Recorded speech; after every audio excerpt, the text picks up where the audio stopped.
we've been hearing so much from all the tech gurus on what they expect AI will bring in 2026. From your lens at Wipro, what are the kind of things you're building up for and you're expecting will happen over the next 12 months?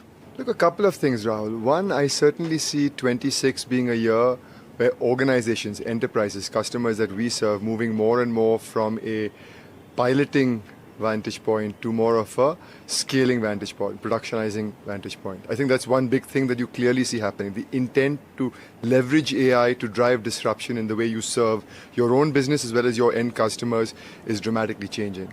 I think the language models we have today are able to solve scaled business use cases.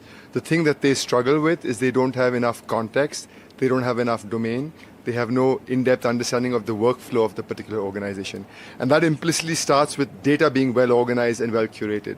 So there's a huge opportunity as to how do you infuse specific context and specific domain and specific workflow understanding of organizations into that to make it relevant to really drive production scale. So I find that presents a huge opportunity for companies.